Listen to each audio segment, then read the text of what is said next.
आज हम चर्चा करेंगे जलवायु परिवर्तन के प्रभाव को कम करने में वनों की भूमिका के बारे में। वर्तमान समय में जलवायु परिवर्तन और वैश्विक तापमान में वृद्धि के कारण जैव विविधता को हो रही क्षति को रोकने के लिए एवं प्रदूषण तथा उत्सर्जन को कम करने के प्रयासों के साथ साथ पारिस्थितिकी तंत्र में सुधार लाने पर विशेष ध्यान देने की आवश्यकता है। हाल ही में संयुक्त राष्ट्र संघ ने पारिस्थितिकी तंत्र पुनर्बहाली पर संयुक्त राष्ट्र दशक 2021 से 2030 में व्यापक राजनीतिक समर्थन तथा वैज्ञानिक अनुसंधान एवं वित्तीय राजनीतिक समर्थन तथा वैज्ञानिक अनुसंधान एवं वित्तीय सहायता में वैश्विक सहयोग की उम्मीद बताई है। इसका उद्देश्य यह है कि इस दशक में एक ऐसे विश्व का निर्माण हो जहां वर्तमान तथा भविष्य में पृथ्वी के सभी जीवों के स्वास्थ्य और कल्याण हेतु मनुष्यों और प्रकृति के बीच संबंधों को बहाल करना तथा स्वस्थ पारिस्थितिकी तंत्र के क्षेत्र में वृद्धि करना तथा पर्यावरण के नुकसान व गिरावट में निरंतर कमी लाना और शिक्षा प्रणालियों तथा सार्वजनिक एवं निजी क्षेत्रों की निर्णय प्रक्रिया में पारिस्थितिकी तंत्र पुनर्बहाली की समझ विकसित करना तथा लागू करना। आइए जानते हैं कि जलवायु परिवर्तन के प्रभाव में वनों का क्या योगदान रहा है।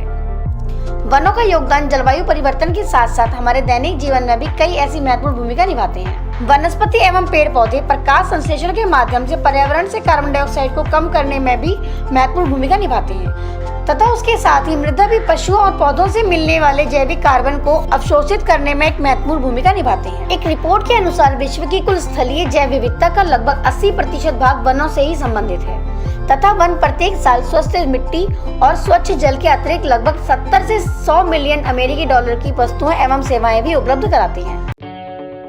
India's #1 institute, Vedanta IAS Academy, coaching for UPSC, Civil Services, State PCS for 12th and graduation student, online smart classroom, live class with Android app, Vedanta IAS Academy.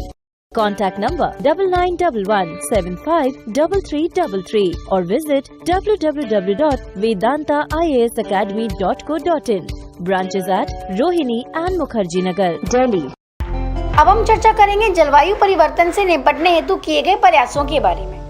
Paris समझौते के अनुच्छेद 5 के अनुसार उसके शामिल देशों में ग्रीन हाउस क्षेत्रों के उत्सर्जन को नियंत्रित करने हेतु वनोन्मूलन को रोकने पर जोर देने की मांग की। एनडीसी के माध्यम से भी वन्य क्षेत्रों में सुधार के लिए कई प्रयास किए गए। वर्ष 2011 में जर्मनी द्वारा IUCN के साथ मिलकर वॉन चैलेंज की स्थापना की गई, जिसके अनुसार पहले दशक 2011 से 2020 तक 150 मिलियन हेक्टेयर तथा 2021 से 2030 दूसरे दशक में 350 मिलियन हेक्टेयर बंजर तथा वनोन्मूलन से प्रभावित क्षेत्र की पुनर्बहाली का एक बड़ा लक्ष्य रखा गया। इसके अलावा एनडीसी के अनुसार भी 2030 तक वृक्ष आवरण के माध्यम से 2.5 अरब से 3 अरब टन CO2 यानी कि कार्बन डाइऑक्साइड के लक्ष्य अतिरिक्त कार्बन जिंक तैयार करने का एक उद्देश्य शामिल किया गया। देश में वनावरण को बढ़ाने के लिए निम्नलिखित उपायों पर ध्यान देने की आवश्यकता है। नंबर 1, बंजर भूमि का वनीकरण। नंबर 2, कृषि वानिकी। नंबर 3, रेलवे लाइन, नहरों, नदियों एवं सड़कों के किनारे वृक्षारोपण करवाना। भारत में वन प्रबंधन के 3 प्रमुख उद्देश्य हैं। नंबर 1, आजीविका के लिए वनों का प्रबंधन। नंबर 2, जल के लिए वनों का प्रबंधन। नंबर 3, कार्बन जिंक के रूप में वनों का प्रबंधन। आइए जानते हैं कि इसका क्या कंक्लूजन रहा। इस लक्ष्य को पूरा करने के लिए संपूर्ण विश्व को एक समुदाय के रूप में एक दूसरे के साथ मिलकर काम करने की आवश्यकता है। देश में स्थानीय लोगों, महिलाओं, पुरुषों एवं सभी युवा समूहों को व्यापक स्तर पर परामर्श किया जाएगा तथा पारिस्थितिकी तंत्र सभी युवा समूहों को व्यापक स्तर पर परामर्श किया जाएगा तथा पारिस्थितिकी तंत्र में पुनर्बहाली प्रयासों को जमीनी स्तर पर तैयार करके अमल में लाना होगा।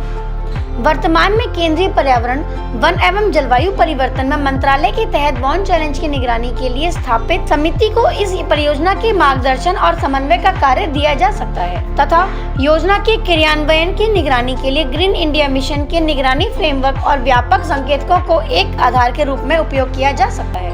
पहले कुछ दशकों के दौरान जिला एवं समन्वय समितियों के अलावा संरक्षण समिति, वन पंचायत एवं ग्राम सभाओं के माध्यम से कई जमीनी स्तर पर हितधारकों को साथ लाने के लिए कई छोटे संस्थानों का भी विकास किया गया है। ऐसे में उनके भागीदारी के साथ साथ उनके बीच उत्तरदायित्व को भी साझा करने पर ध्यान देने की आवश्यकता है।